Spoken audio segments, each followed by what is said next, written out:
ہمارے زمانے میں بہت جذبہ ہے، یقین کریں یونٹ بڑی ٹرینڈ تھی اور سب مطلب وہ موٹیویٹڈ تھے، تو وہ جیسے اترے اور یہی کہہ رہے سر ہم امریکوں کو چھڑا کر رہے ہیں، ہم امریکوں کو چھڑا کر رہے ہیں۔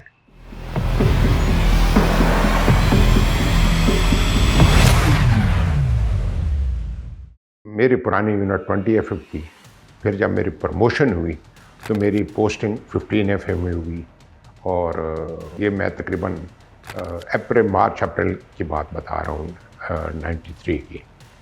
میں 15 ایف ایم میں گیا تو وہاں پہ پھر 7 ایف ایم جو آلریڈی صومالیہ میں تھی ان کو ریلیو کرنا تھا، ان کا 1 سال پورا ہو گیا تھا، تو پھر 15 ایف ایم کی سلیکشن ہوگی اس میں۔ تو مین وائن میں چونکہ پوسٹنگ ہو گئی تھی اور میری پوسٹنگ ایز اے میجر ہوئی تھی، لیکن میں نے پھر پرموٹ ہو گیا تھا میں، تو مجھے کمانڈ پھر 15 ایف ایم کی ملی۔ تو 15 ایف ایم کی جب کمانڈ مجھے ملی تو پھر ایک دن کے لیے ہم صومالیہ ریکی بھی کرنے گئے تھے، اور وہ میں ایز اے میجر ریکی کرنے گیا تھا کہ یہ کیا ہو رہا ہے۔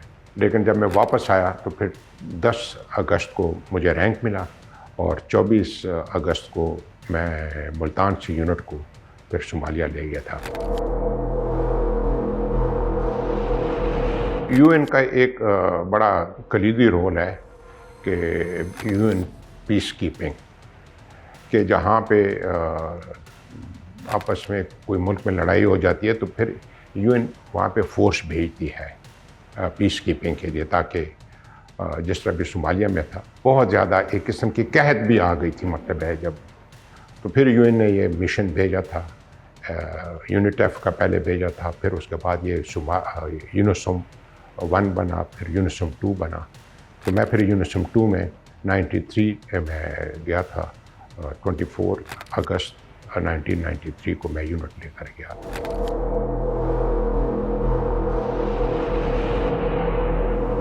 آنیسٹلی اس وقت ایک کال آف دی ڈیوٹی ہوتی ہے کہ چونکہ آپ نے جانا ہے وہاں پہ، اور وہاں پہ امن قائم کرنا ہے، اور جنگ بھی ہماری نہیں ہے۔ اچھا، پھر میں چونکہ میری ٹرائبل سائیکی بھی تھی، تو میں یہ کہتا تھا کہ جو بھی ہو جائے میں ان کا لڑوں گا نہیں، ان کو بلاؤں گا، اور جو ہمارے درمیان یا ان کے درمیان جو مسئلے ہیں تو میں ان کو تھرو ڈائیلاگ ان کے ساتھ بات چیت کروں گا۔ میں آلموسٹ تمام لیڈروں سے ملا ہوں وہاں پہ، جس میں اب علی مہدی بھی شامل تھا۔ عدید کی بڑی خواہش تھی کہ میں ملوں، لیکن چونکہ پابندی تھی یو این کی طرف سے اور بریگیڈ ہیڈ کوارٹر کی طرف سے، وہ کہتا ہے وین ول کرن افریدی کم ٹو میٹ می، تو مجھے وہ آ کر کہتے تھے تو میں کہتا تھا کہ میں آؤں گا انشاءاللہ ملنے، لیکن باقی ان سب لیڈر سے میں ملا ہوں ان کے۔ جب پاکستانی 25 جون کو کچھ صومالیوں نے ایمبوش کیے تھے، اس میں مر گئے تھے، تو اس کے بعد صومالیوں نے کچھ امریکن کو بھی مارا، تو پھر کلنٹن نے یہ ایک قسم کا ایک ٹاسک فورس بنائی تھی، اور اس کو یہ ملا تھا ٹاسک کہ ودن 3 ویکس یا 5 ویکس آپ نے عدید کو زندہ پکڑ کر لانا ہے۔ تو اس کے لیے وہاں پہ ڈیلٹا فورس ان کی تھی، رینجرز تھے، سیل، یہ سارا یہ صومالیہ میں مگڈیشو میں آئے، لیکن یہ ہمارے مگڈیشو سے دور الگ ایک کیمپ میں رہتے تھے، ہمیں بھی پتہ نہیں تھا ان کا، اور یہ انہوں نے مخبر چھوڑے ہوئے تھے کہ عدید کے کسی طریقے سے پتہ چلے۔ عدید نے یہ ٹیکٹس اپنائی تھی کہ وہ اپنی میٹنگ میں آتا تھا، اس کے بعد جب جاتا تھا وہ صرف 1 آدمی یا 2 کو بتاتا تھا کہ میں کدھر ہوں گا، اور کسی کو نہیں بتاتا تھا۔ تو وہ اس لیے ان کے لیے بڑا مشکلات ہوئی کہ 3 ہفتے گزر گئے، اور پھر میرا خیال 5 ہفتے گزر گئے، تو ان کو کامیابی نہیں ہوئی، تو پینٹاگون سے ان کے اوپر بڑا پریشر پڑا کہ کیوں نہیں ابھی تک ہوا ہے، تو یہ بڑے ڈیسپریٹ تھے کہ کس طریقے سے عدید کا پتہ چلے۔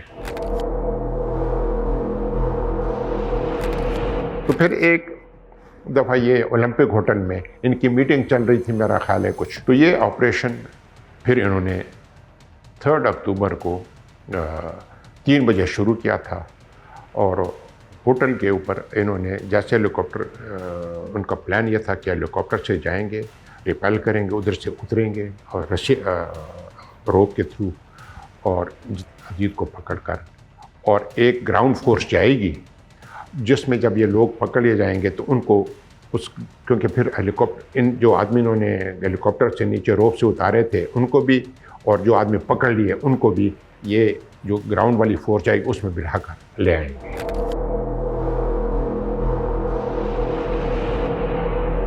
ہم بیلتوین گئے ہوئے تھے، وہاں پہ جرمنی کی ری یونیفیکیشن ڈے تھا اور ان کو دیکھنے گئے تھے۔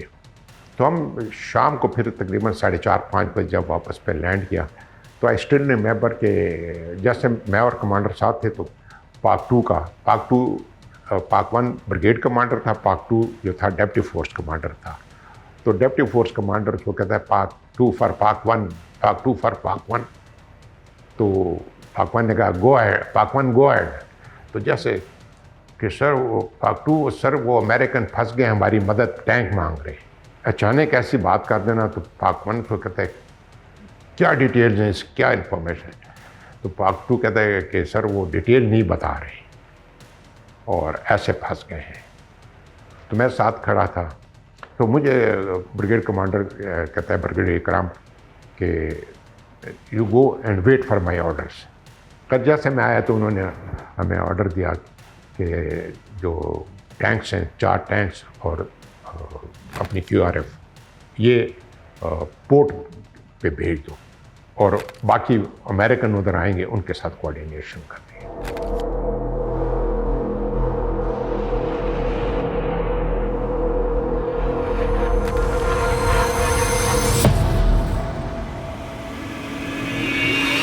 انہوں نے جو پلان کیا تھا وہ یہ تھا کہ ہم پورٹ کے اوپر جمع ہوں گے، پاکستان والے ٹینکس کے ساتھ آئیں گے اور APCs کے ساتھ آئیں گے، اس کے بعد امریکن ہوں گے جو کہ آگے آپریشن کریں گے، اور پیچھے ملیشین ہوں گے۔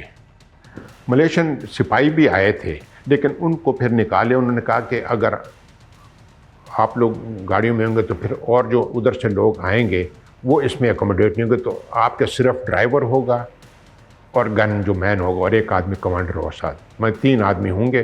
باقی APC میں آپ کی جو بختن بند گاڑیاں ہیں، ان کی جو بختن بند گاڑیاں تھیں وہ ویل والی تھی، ہمارے ٹریک والی تھی، تو اس میں وہ بیٹھیں گے، ان کو بٹھا کر لے آئیں گے، ایکسٹریکیٹ کریں گے۔ تو اب جب پلان بنا تو تقریباً وہ یہی تھا کہ پاکستانی لیڈ کریں پورٹ سے لے کر اولمپک ہوٹل تک۔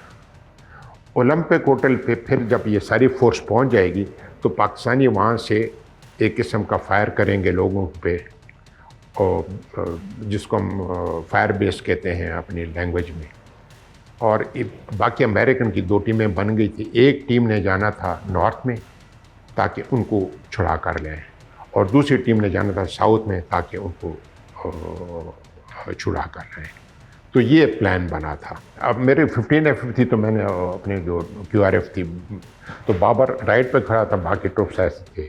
Of course being a CO آدمی، بچے ہوتے ہیں ہمارے، مطلب ٹروپس تو ٹھیک ہے لیکن ہے تو ہماری وہ ایک یونٹ ہوتی ہے، ہم کامریڈ ہوتے اپنے آپس میں، کامریڈ شپ تو بڑی چلتی ہے نا۔ تو میں جیسے گیا تو ابھی میں دیکھ رہا ہوں تو میں نے ان کو دیکھا کہ they were cautious، نہیں ہوتا ہے کہ کچھ انہونی ہے، کچھ ہے، سمجھ ان کو بھی نہیں آ رہی تھی، لیکن ڈر نہیں میں نے ان کی آنکھوں میں دیکھا۔ یونٹ بڑی ٹرینڈ تھی اور سب مطلب وہ موٹیویٹیڈ تھے۔ میں نے ان کو یہی 2-3 چیزوں پہ زور دیا کہ ایک تو جہاں سے فائر ہے اس پہ فائر تم نے بے انتہا فائر کرنا تاکہ وہ دب جائے۔ دوسرا، اگر تمہیں کوئی شک پڑ جائے کہ یہاں سے فائر آئے گا، اسپیکولیٹو فائر بھی کرو، کیونکہ یہ چیزیں وہ ٹروپس تو سمجھتا ہے کہ اسپیکولیٹو فائر کا مطلب ہے کتاب پہ فائر نہ ہے۔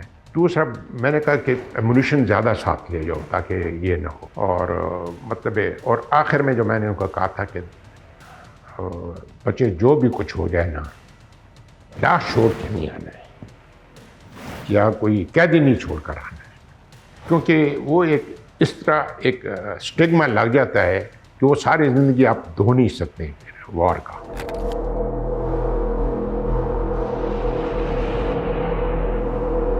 مین وائل میں نے بابر کو کہا تھا کہ تم یا تو اس فورس کے رہے ہو لیکن تم نے کمیونیکیشن ہمارے ساتھ میرے ساتھ الگ رکھنی ہے۔ 11 بجے مجھے بابر نے کال کیا کہ سر ہم نے موو شروع کر دیا ہے۔ میں نے کہا بابر ویل ڈن، شاباش، ڈرنا نہیں ہے، فائر کرنا ہے جہاں پہ۔ تو میں یہی کر سکتا تھا، اس کے علاوہ تو کچھ تھا نہیں میرے پاس۔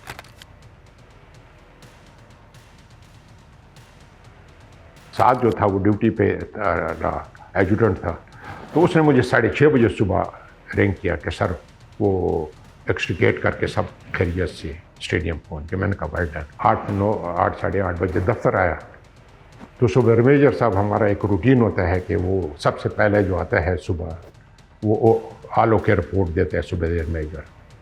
تو مجھے کہتے ہیں کہ جیسا ہے کہ سر آج تو امریکن ہمارے جھنڈے کو سلام کر رہے ہیں، سلوٹ کر رہے ہیں۔ اچھا، بابر وغیرہ ابھی اسٹیڈیم میں چلے گئے ہیں۔